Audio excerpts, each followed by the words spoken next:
bottom 4 of the day here. That will be an absolute... That will be a heartbreaker, right? Because with so many players in the lobby at the tail of them, that is going to be the big thing to keep an eye out for here. As we do see Cloak being left open, that is the traditional way, as life has always been, right? Life is a circle. Luckily, nothing too crazy, nothing that denotes how important this last game is. Kevin Parker, one of the players that we have been a little bit glossing over as of late, just because he has been such a staple of the scene. He has been talked about previously about how strong a player he is, coming out representing the German scene in this final game. And Chuso as well, coming in from Spain, having an absolute banger performance day after day after day, looking in a great position to take it home. It's anyone's game. And we have got confirmation this will be a Nomsy Mage game. While it hasn't necessarily had the impact you would have expected, the option is still there for any of our players who want to go down the Om-Nom route. Oh, Olaf early on here for Chuso. We've seen him play this earlier in the tournament, took a heavy loss streak down to 25 HP, and did his best to turn it around. Stopped in 5th. But if you're looking to go all the way, if you're looking for a high-risk composition, that's one you can consider. But Chuso, playing it safe. They've got themselves a Lee Sin. We saw them use it in the previous lobby, though it felt like they had everything they need to crush through, and we saw it crush through before. End up ultimately in 5th. That must have been a very bitter pill for them to swallow. Now, first augments coming up this round, 2-1 across the board. Just a gold, no prismatic nonsense here today. No, and this is not where the Mirage becomes important, right? Because Electrical Overload is not one you would like to angle for normally, more than an early game holdover point. Rich get richer and Freezer Company. Both of them are econ traits. Both of them kind of offer the same thing. The Freezer Company here, does potentially provide you with an angle to play from. As we do get a lovely transition. It's very nice. So just seeing that a couple more times. Who wouldn't want that, right, guys? Am I right? Got the nice little boom behind it. You know? Sounds good. Sounds important. You know? We are at the grandest stage here. Oh my gosh. You see, this is what's going on behind the scenes. We're preparing ourselves for the end of the competition, which means we need to get as many transitions in as possible before it's all said and done. A strong board here for Chuso from Spain, up against Manueli, who is our lowest point scorer along with YLCO in this lobby. They're just trying to copy the Mr. Beast formula of like a cut every 4 seconds. That is kind of what we're trying to do so far. Jump cut competition here. And of course, Banana Bill's board looking pretty good with that Portable Forge, able to pick up the Randoins, but it's not going to be enough to guarantee a win here as Chuso's board chews through Banana Bill's front line. Banana Bill does have that parallel with Juso as well, of course. Both of them ended up their 3-star 3-cost in the previous game. For Juso, of course, it was a Lee Sin. For Banana Bill, it was our friend Zippy also getting to 3-star and still not even making top 4. That's how freaking competitive it is in Lobby 1. Yeah. Yes, again, looking at this situation right now as we are kind of shining through. The level 5 came from Chuso. Now we are on Lumipin's board here again. Beast is something we talked about quite a lot yesterday. At least David did. I did as well a little bit. But it is such a strong augment now that it no longer requires you to have them boxed in between 2 shapeshifters. So you don't even have to have the trait active. You just run this casual nod to the Lumipin and somehow manage to find. That's 35% attack speed being shared around the units that need it most. So we can see the Volley Bear is already going off pretty big already. Nara, of course, one of the units newly buffed, is going to be making a bigger impact, holding the Sunfire Cape and smashing through the early game.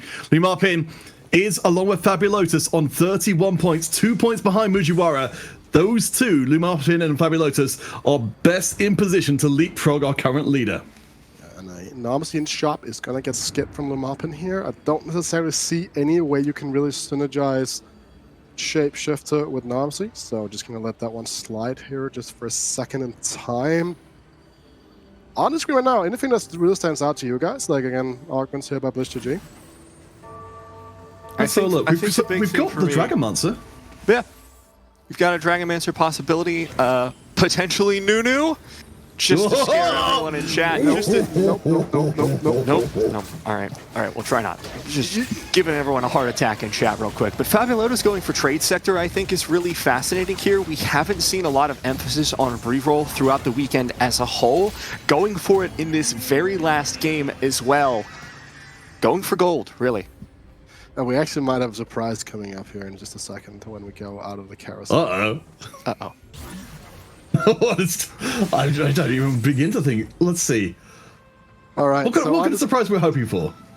I mean, let's look down towards the bottom of the screen right now, right? While CO has a lot of items open right now, could even take something like a cloak and then like just say, you know what, I am playing BT Titans Resolve, is going to go for the belt instead, most likely opting for something like a Sunfire Cape, which is just a pretty generic item, can go into pretty much everything.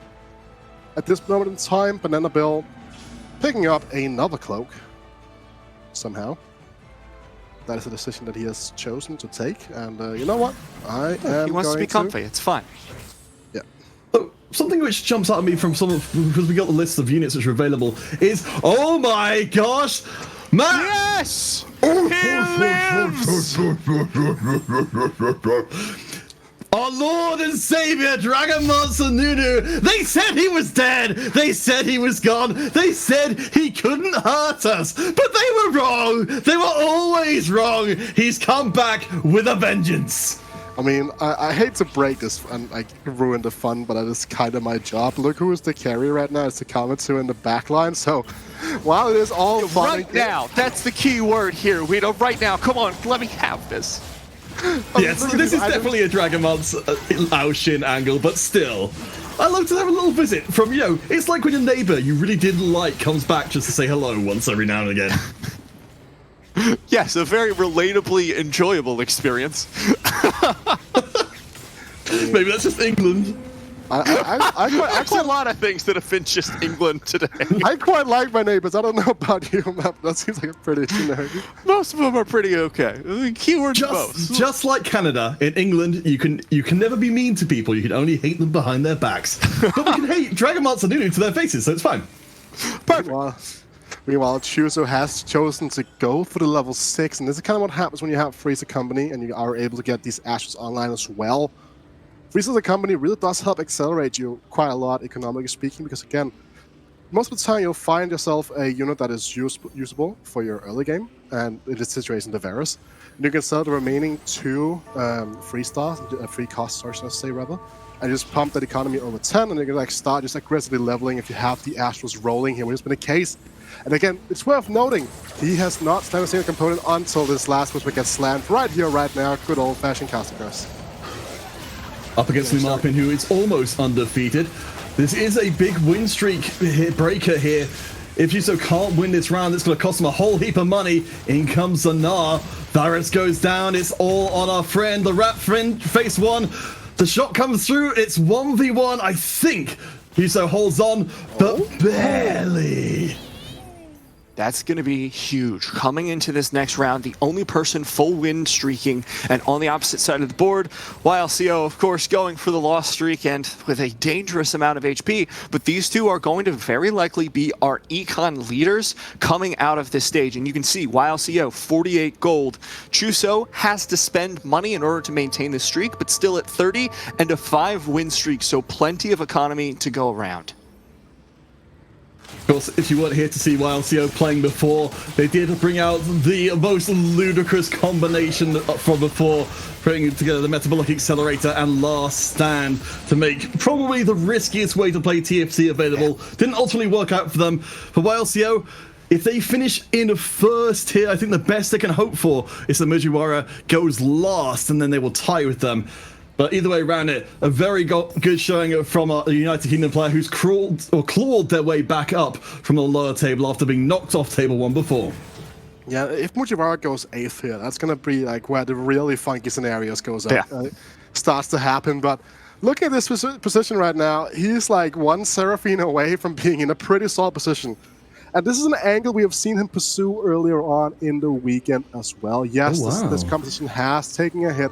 It has been nerfed, but it's still most definitely playable, especially for like top 4 angles as well. So while his lifestyle right now might look a little bit on the lower side of things, this is definitely a position he can play out from and really perform well. Yeah, I mean, look at this board. He's got all of the components he needs. Of course, he's got the Spear of Shojin, he's got Morel and Amicon, he's got a Graves already with that Rage Blade, and a first aid kit to boost the healing that is going to be coming out from the Seraphine. He is set up absolutely beautifully for this board. The one sticker, though, he still needs a Seraphine. Well, at least they're not, you know, we're not in the land of Seraphine being taken by the majority of the lobby anymore. So it should be relatively straightforward to turn up. But yeah, the first aid kit, amazing. We're now going into silver augments. So it looks like we're going to have a lobby where the augments aren't going to be necessarily the defining factor. So raw trait, raw board strength is going to have a bigger factor. And that's what we've got developing here for Mujiwara. Yeah, and again, here, this nice augment synergy, right? Celestial Blessing, yes, the shielding in these augments were nerfed, but again, the combination with first aid kit and Celestial and then the other healing augment in reality is going to combine quite nice, especially when you consider the composition of the Seraphine as well, right? The shield going on across the entire team is going to get boosted. While there might not be like the big better together setup that we've been so used to seeing with Protector's Vow and Seeks, etc. just yet, that spot is still pretty good. Speaking of, well, YLC, he's looking at a pretty massive 3-5 roll down angle. I would assume he does have that rich get richer roll here, pumping out the economy for him, but he's kind of looking at a triple Seeks angle, but it is on that Seraphine, so I would expect respect to see him it so much. I mean, I would expect to see him kind of pivot out of the Seraphine aspect of this board right now, as he will get the Reform here at 50 gold, I believe. So this position is still pretty interesting to look out for, not gonna lie. Oh, Mr. Top, after a strong finish in the previous game, now is 4th overall with 29 points behind Mujiwara, Lumapin, and Fabulotus. Definitely in a position to take the lobby if they can put together this Aoshin Dragon Monster board we have seen win a lot over the weekend. I just want to keep an eye on YLCO here. You can see just floating so much economy for that rich get richer and taking a huge gamble here. This is exactly what you expect to see in the final game of the weekend, saying it's fine if I lose streak, it's fine if I get down incredibly low in my HP. As long as I am above 1, I am still in this game, and I'm going to do everything I can to make sure the turnaround happens, and I slingshot my way to the front. Witter, talk to me here about what we've got here for YLCO. We've got double Zeeks. We've got components on the bench as well to make another Zeeks as well.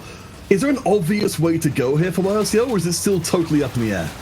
It's going to come down to what YLCO is going to hit here right on the roll down, because this could be Siphon, this could be COU, it could be like a Graves 2 randomly showing up, and then you're playing Graves as a carryover unit, right? Like, there are so many angles here, and a lot of this is going to come down to how the player likes to play these positions out themselves. Again, when you are in a position like this and with these roll downs, yes, you have to be open to everything. But when you're making these transitions, you have to make them under high pressure, short amount of time. A lot of players will have their own transitions kind of down to an art form almost, with specific compositions that they are a massive fan of to play instead here. Has something clear in mind here? Yeah, but again, that's not going to be the priority right now for YLCO. He does not want to make himself any more dizzy than he already is. Yeah. Not a lot of options. We do see 2 Spatulas picked up so far.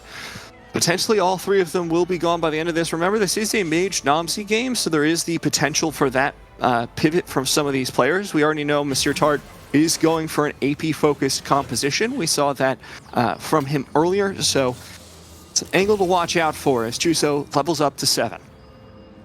Yeah, Chuso goes 7 here, not a lot of action here, right? YLCO is the big one right now to figure out if he's chosen to invest his gold right now, or he's going for the mega angle of 4-1ing it and saying, you know what? I just want as much gold as humanly possible right now to roll with. That is the big thing to keep an eye out for as we are looking into him. And Chuso, again, a player that we've been talking about, needs a strong finish here, could win it all. In a solid position, definitely a force Swift shot angle, as he does have the heart just shooting up and does have that Sire as well, so has a pretty clear direction to where he's going to be going here. Yes, the extra Swift shot will be quite nice, but again, we've seen Sire kind of fall flat multiple times over the course of this weekend already, and the question is whether or not it's going to fall flat here as well. To the Xiaoyu. Threat showing us just a little bit of that power we could get.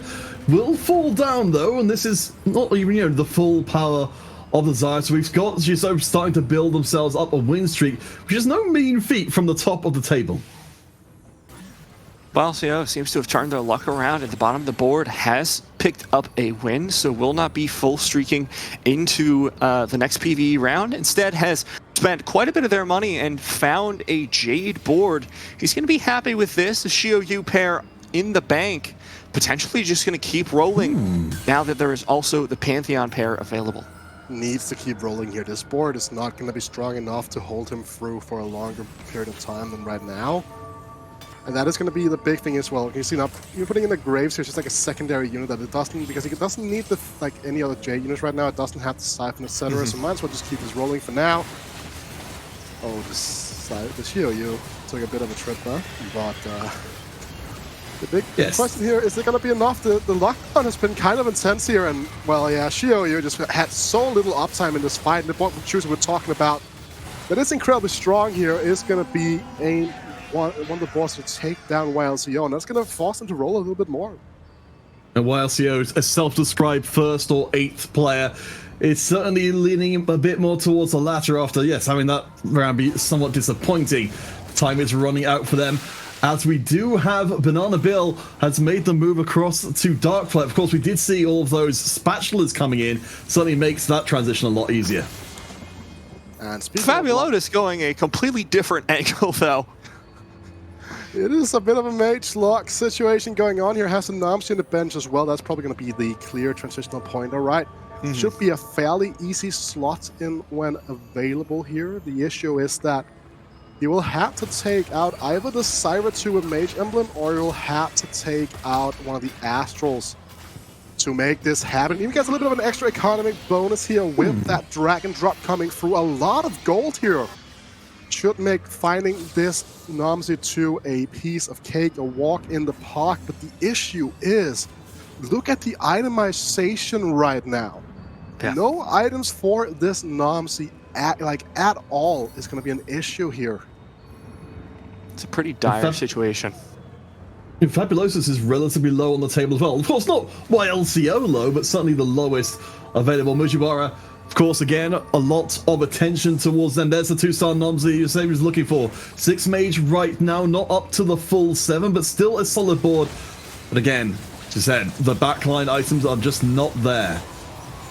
Not there as of right now. I can put this here on for a quicker cast, obviously. That is going to be a nice addition. Again, here we kind of see the power of Mage Syra. Yes, Syra was nerfed, 5 Mage was nerfed, Syra 2 damage-wise was nerfed.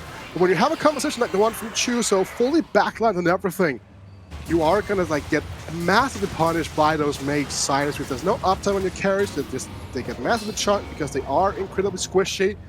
And speaking of squishy, YLCO is currently probably the most squishy player in the lobby. He is 40, he's like 46 HP behind Fabulotus himself. And if that's a massive divide and doesn't have a reroll here, I have it to work with. So he's kind of down to this final augment pick. Can this future side elevate him back into contention? Here's the thing. This is a strong inflection point for the rest of the game. As soon as one player goes out, the lobby speeds up considerably because you're matching up against the same people time and time again. That damage starts stacking faster. So if YLCO gets knocked out here, it has massive implications for all of the remaining players. Any of those slower compositions, any of those players playing for the later stages of the game and risking losing their game now are going to start feeling the pressure, and that's only going to accelerate as time goes on. Let's see if YLCO can stay alive. They've got their dragons in place. They've got the double Zeeks. They have got this scout, or at least they should have the ability to put down a very good Zephyr onto the Wukong by a fair amount of time. YLCO is just on 8 HP, so could very well die right here and now. Shio-Yu and Siphon stay alive on the backline, which means they can get stacking up. The Wukong nearly arrived from their trip in the air, gets knocked over, and YLCO survives another round. The Emblem up in here, right, has made the decision of going with that Tiny Titans at the 3-2 point, right? So will still be incredibly healthy, have a lot of time to figure out which board he decidedly wants to land on. And well, Banana Bill has made that decision and does have a 2-star Swain on level 7 to 4-2 roll down, proving quite fruitful here for our German player. That's going to be quite a lot. He also has the Dark Flight Essence, even has the Randuins here, Peter. Is this something that you have like any experience with?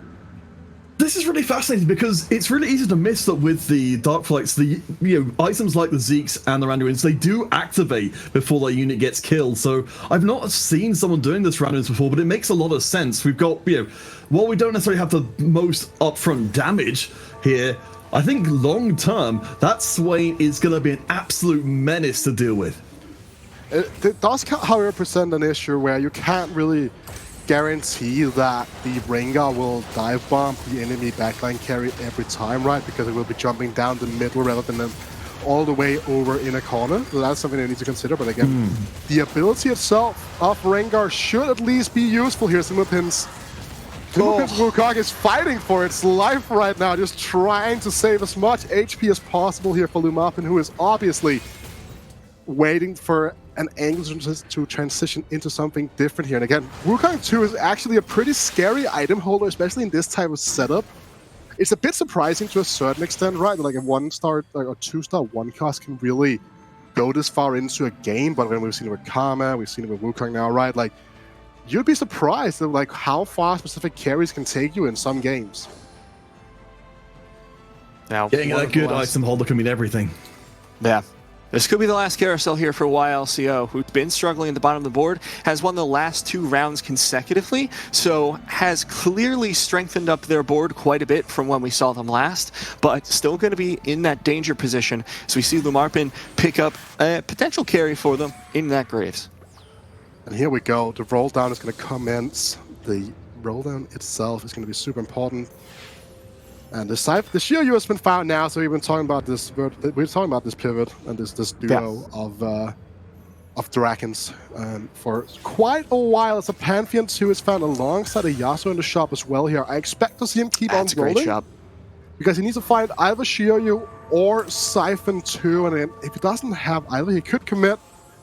He also could wait to see if YLCO will be the one to fall out next here, as he's going to go up against Banelable. Going to be a pretty big ask. We've already seen the Swain is almost unkillable, but maybe, just maybe, there is hope for the UK player to hold on.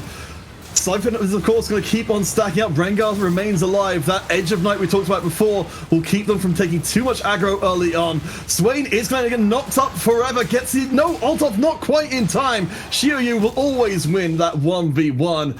And YLCO, that's a long journey for them here in the last round, the last game of the competition to try and climb. And Shuso here with the Guild Heart is more on like a Twitch reroll angle actually right now.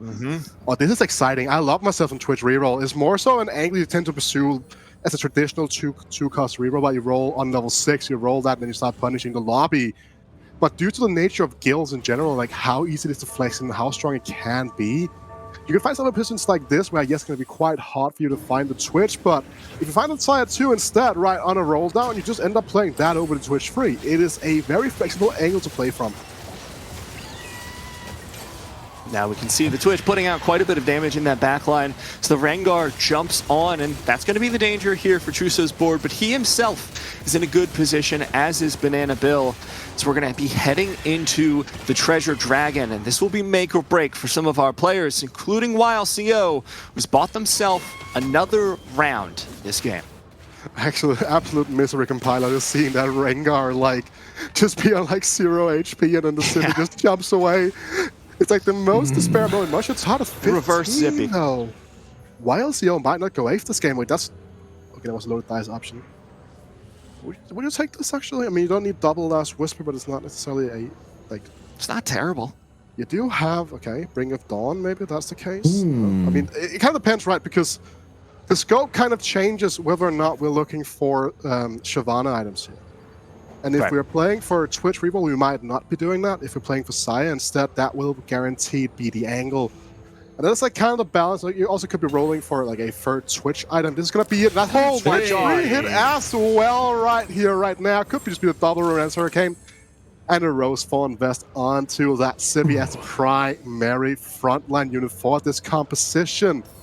Very exciting angle, something we hadn't seen, something that none of us have mentioned. That Twitch free could be quite fun. Well, it's kind of a comp. It's a comp you kind of fall into that you don't really want to hard force it, and well, that has been the case right now. Look at this, at the current state of the economy right now. Chuso, incredibly rich still, trying to go for that level 9. Same thing goes for Lumapin. The Spanish duo here just trying to stay on top for as long as possible. This could spell the doom for YLCO, though. Good Zephyr into the front line, onto that Zippy will buy some time. But look at the Twitch in the back line, uncontested, untouched, as he just pumps out damage. And you can see both dragons still alive from YLCO. The Pantheon trying his best to take down the Twitch, but he survives. YLCO does not. And we have our first player out of the final game of the Golden Spatula Cup. All credit for YLCO for making it back to table 1. But yes, it's not going to be their day to make it in. Bear in mind, again, we've got Golden Spatula points coming in for all our players, but for YLCO, this is their first Golden Spatula Cup, so they do not have any additional points from other tournaments to push up their total. The only hope they had was to try and hit, top 4, top 5 in the competition, and that hasn't happened. And Fabulotus has hit that Namsi 2. We saw that hit that very early on, actually, but now has hit that 7 mage angle. Has a board that's somewhat well-rounded, but he seems to be struggling regardless right now. Yeah. Looking for upgrades. I mean, you have the Bard 1, you don't have very strong front line here. The Silas is going to die pretty quick, especially into these other boards that are so accelerated, like this Dragon Mancer Shojin Aesol. That's what we've been waiting for all game long. We were teased for Dragon Mancer Nunu, but you're right, it was not to be. The isolation wasn't quite there. Of course, we can see, the healing coming in from the Radiant Hand of Justice is just ridiculous. Yeah. But the rest of the board is suffering a little bit. That Dragon's Claw on the Terror in the center is buying so much time. Aurelion Sol is going to get close to the enhanced version of the spell. That almost takes everybody out, and the second cast is going to do it. Fabulotus down to almost gone. And where do you go? Where do you go if you're Fabulotus here, right? Like, there's no Aeoshin pivot available to you. You're just kind of stuck with this, and it's just not been good enough, and it's gotta hurt to a certain extent, right? You're like, okay, cool, I got my carry online. I should at least be going for like a top 4 here, but you're looking at a hardcore 7th. There's not a lot you can do. Kevin Parker and Manchatot be the next one to the chop and block, but again, Mujiwara, he's been streaking now. He's probably hit this composition. He's stabilizing now with around that Seraphine, so something's on here. Twitch free as well, just coming on right now. I mean, has the Twitch become 2 tanks to get one-shot by this Nomsy as well? Wait, this is a tank Nom. Oh, sorry, the tank Zippy coming into the back line is going to create a huge pain, but the rest of the board does get blown up pretty darn quickly. Zippy is doing everything they can, but no, Twitch gets focused. That's most of the damage gone. The fire is burning, though. Fabulosus can't do anything to stop Zippy coming in and zipping up the body bag. Yeah, and again, the Rose Fawn vest meant that Zippy was never really going to die to a crit-based AP build. That's just kind of the way life goes. On the carousel, there are Shrouds, which are going to be a high priority item, especially with like a lot of AP leaning right now. Just like a lot of clumped up boards. Shroud is one of the highest value items in the game right now, but again, as always been the case with Shroud, it's not an item that most people like to slam because it's, first of all, they think it's kind of cringe, right? Okay, you slam the Shroud, really, bro, come on, right? But it's also kind of, you're giving up a chain vest, you're giving up a glove, like it's 2 of the best components in terms of like getting your main damage items down and ready to go. So exciting to see here. The Shyvana is waiting on the bench here. Kevin Parker on one of these more flex boards with a Stand United, right? We see the Graves 2, Olaf 2, a Zephyr from the Stand United, and the Shroud and a Gem, right? This board is pretty cool, but it's going to be enough to carry him through. We are going to be seeing Munchat's hard board as well, because that is going to be Kevin Parker's next opponent. All right, both of them potentially risk of elimination in the next 2 rounds. So this is an incredibly important fight, Mr. Tart. There's going to be the Shroud directly onto that Aurelion Sol, and that's going to decide a lot of this fight, slowing down the ramp. But honestly, it's not mattering just yet. The Aurelion Sol firing away, and you can see how much damage he does, but the Graves going to be able to take him out nonetheless. It isn't the 1v1 though. If the Zeri on the backline was dead, this will be over. But instead, it's just going to be Graves free firing into Terror's behind. And that means Manchatot goes down to 6 HP. Mujiwara just above them on 18. We have got 3 players pretty close to the edge. This is our final game of the competition. We are so close to finding our champion of Golden Spatula Cup number 3. And Mujiwara could be looking at his first top 4 of the day. And that will be absolutely heartbreaking. But when you are in a situation where it's all about that first place, it's going to require a pretty ridiculous scoreline to take home the entire tournament. Again, the classic Siphon plus Shio duo carry setup, but the Siphon, more of a tank Siphon, not really a damage-oriented build. No extra healing on that outside of that Celestial Blessing here. It's going to be primarily about the Shio.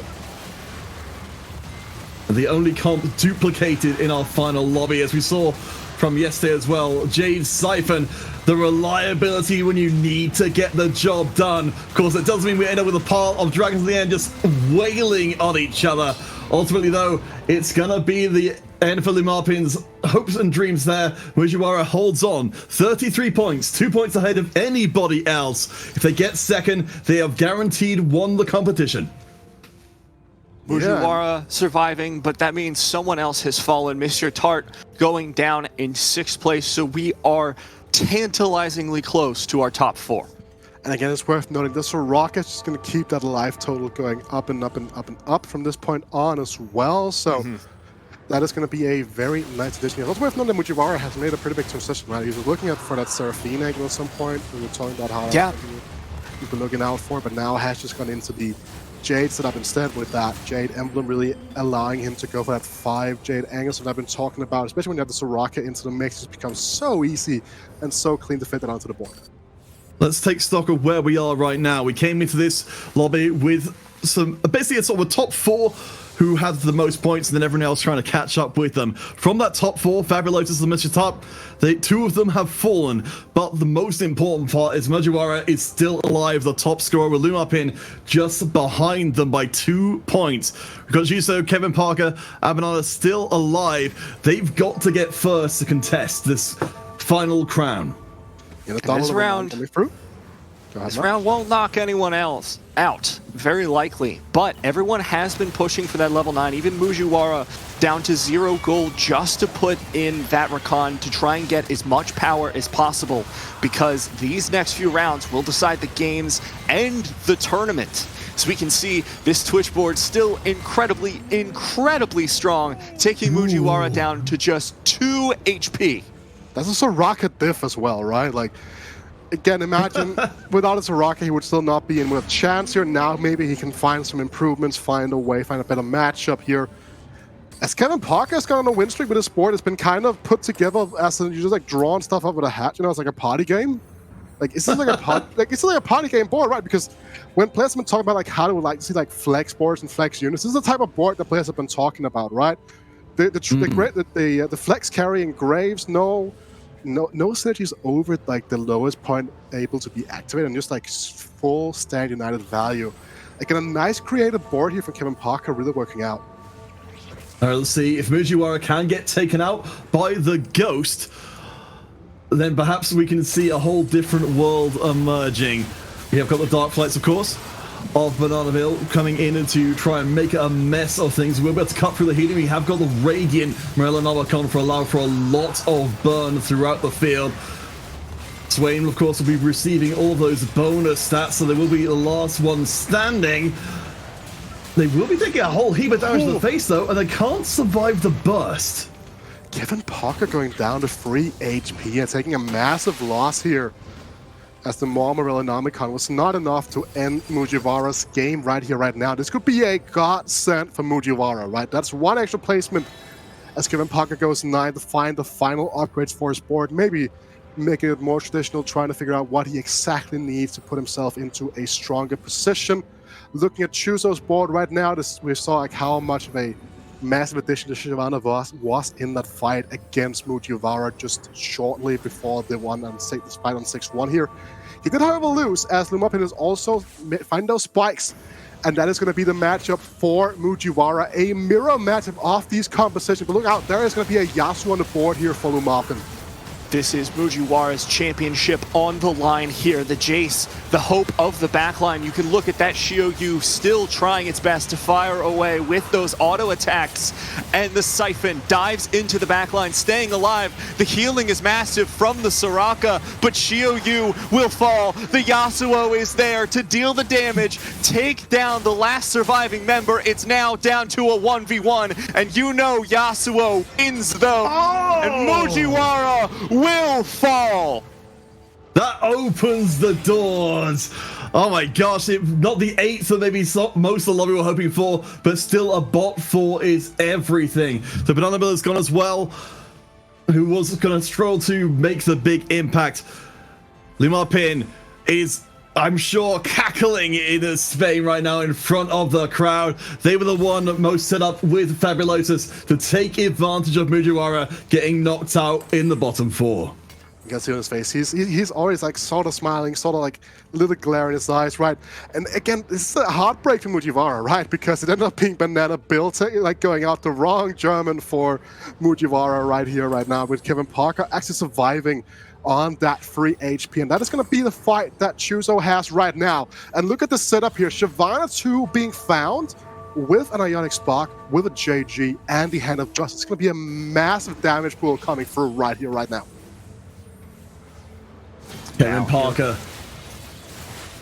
So low, level 9, 3 HP, the dive into the backline from this Shyvana. Chuso going to be putting out so much damage into this backline, it's all up to the Graves. Kevin Parker's Graves still survives for the time being. One more ult from Shyvana is not enough, and Kevin Parker will survive another day. Look at the Graves firing away. He's against the Twitch, but it's not enough. He's able to find it, and Chuso takes a strong hit. Lumarpin also loses, so Kevin Parker could be taking this one home. That attack speed was ridiculous, man. Like that, like it was like a continuous, like just 500 penalties a second coming through right there. It was just so. Like, that was just one of the weirdest things I've seen in my life, honestly. Like that's like Graves is such a cool unit because he can fit into anything with the right items set up. And we're kind of seeing this right there, like what the power of Graves is as a standalone unit. You don't have to go like massively into the vertical cannoneers. And now it's going to be a Spanish battle here to try to figure out which of these two are the strongest right now. All right, let's get the Dragons going face to face with each other. Push Shyvana up into the skies. Keep her eyes carefully on the Xiaoyu on the side of the field. Has got the enhanced Edge of Night, so will go invincible a couple of times long, building up the damage, and it's looking like it's just going to be too much. Twitch bravely in the corner, firing out as best he can, but has left the last one standing. We know they can only end one way. Yasuo looking for that third cast. It doesn't even need it. And on the other board, Kevin Parker wins his ghost fight. While it's a long and tough road for Kevin Parker to travel, he does have the future sight. He does have Shroud alongside the Zephyr. He has so much utility on the board right now, and the Redemption is going to be a little bit extra utility for his board. It's continuous healing and all that other good stuff. And this is kind of the power of the future sight. Yes, pretty much at this point in time, everyone else knows that they're playing against him, but he does have that extra Zephyr for free, which is like a nice item in these heads-up situations, because it does add such a mental stressor for his opponents, so they have to continue to keep it in the back of their minds that I cannot get my carry Zephyr. That might be it. That might be what ends up costing me the title. Like, these things are so important. Like, this roll-down coming from Chuzo right now, it's going to be incredibly time-intensive, and he's playing against Kevin Parker, right? Finds the Hecarim free. Everything else right now might not matter, but had this roll-down had to go on for like another 5 or 6 seconds, he might not have had the time to get his positioning through, and he would have eventually been punished by that Zephyr. But if you're Kevin Parker, what do you even Zephyr here? Oh boy. Going to be up against the Ghost this time round, so we'll switch across. No, Kevin Parker against them up, and it's the real deal. The Xiaoyu gets flung up into the skies, will be kept out of contention for a few moments longer. Knockup from the Yasuo is good as the stone comes out to the center of the field. But could have changed everything. Xiaoyu is back up and fighting. The Graves is still alive on the other side of the field. Does take the aggro, but dances away from the Xiaoyu. Stays alive. The infinite damage is coming. And the Xiaoyu drops. It's still not a kill. And Kevin Parker is still winning from 3 HP. And again, this is stage 7, so these hits are going to be massive no matter what. One little bit of bad fight, RNG Communio take 25. That is just the name of the game of stage 7. It is such a punishing stage because it's meant to, you know, close out the game quite naturally. We see this slot in off the Soraka here. Finds the Soraka 2 as well here for Lumafin now. That could be a saving grace. Again, worth noting, Lumafin took Tiny Titans. He's down a combat augment. Remember, this is the battle of the last game of the Golden Spatula Cup number 3. We are in the top lobby. These are our best players. Chuso now with this Twitch composition has the Shyvana diving into the backline, doing so much to that Graves, but he's saved by the edge of night for now. Graves is down, Chuso firing away, Kevin Parker will fall, and we're down to our last 2. Lumarpin on his board. The fight is going poorly, and it looks like Chuso has won the final lobby of Golden Spatula Cup 3. What an incredible show. What an incredible last game to end out our regular season.